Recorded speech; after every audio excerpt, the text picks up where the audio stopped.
வணக்கம். சற்று முன் கிடைக்கப்பெற்ற ஒரு மிக மிக முக்கியமான செய்தி ஒன்று வெளியாகி உள்ளது. ராஜ மரியாதையுடன் அதிமுகவின் தலைமை அலுவலகத்திற்கு செல்லும் பன்னீர்செல்வம் எந்த ஒரு எதிர்பார்ப்பும் இல்லாமல் அதிமுகவை வழிநடத்திய ஜெயலலிதா அவர்களுக்கு பிறகு ஒரே தலைவர் ஓபிஎஸ் அவர்கள்தான் என்பதை தொண்டர்களும் மக்களும் உணர்ந்துவிட்டார்கள். என்ன நடந்தாலும் சரி, அதிமுகவின் அலுவலகத்திற்கு செல்வேன் என்று ஓபிஎஸ் அவர்கள் இன்று சென்னை விமான நிலையத்தில் கூறியுள்ளார். மேலும் அதிமுகவை பொறுத்தளவிற்கு எடப்பாடிதான் அதிமுகவின் கட்டமைப்பை உருவாக்கியவர் போல் பேசுகிறார்.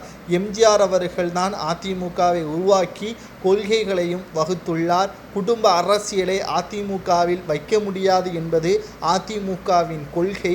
அனைத்தையும் மாற்றி குறிப்பிட்ட சமூகத்தினருக்கு அதிமுகவில் இருக்கக்கூடிய இடமாக மாற்றி கொண்டிருக்கிறார் எடப்பாடி பழனிசாமி என்றும் கண்டனத்தை தெரிவித்திருக்கிறார்.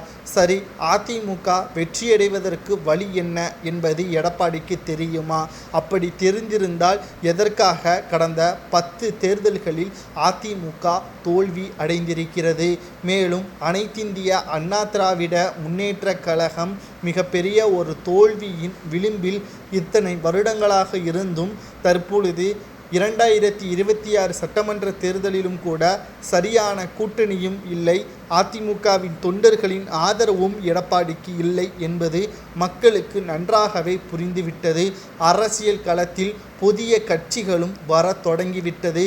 இதனால் தற்பொழுது இருக்கக்கூடிய பெரும்பான்மையான கட்சிகள் அதிமுகவை கூட்டணிக்கு அழைக்க கூடாது என்றும், அதிமுகவுடன் கூட்டணி வைப்பதை விட திமுகவுடன் இருந்துவிட்டால் மீண்டும் ஆட்சி அதிகாரம் கிடைக்கும் என்றும் தெரிவித்திருக்கிறார்கள்.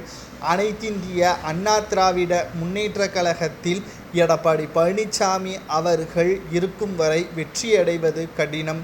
சசிகலா அவர்களையும் சரி, என்னையும் சரி, வைத்திலிங்கம், மனோஜ் பாண்டியன் இவர்களை தவிர வேறு யார் வேண்டுமானாலும் கட்சிக்குள் வரலாம். ஆனால் எங்களை கட்சிக்குள் வரக்கூடாது என்று சொல்வதற்கு அவருக்கு என்ன தகுதி இருக்கிறது? ஒருங்கிணைப்பாளர் என்ற முறையில் அனைத்து பொறுப்புகளும் நாங்கள்தான் பார்க்க வேண்டும் என்றும் எடப்பாடி பழனிசாமிக்கு எதிராக ஓபிஎஸ் அவர்கள் தெரிவித்திருக்கிறார்.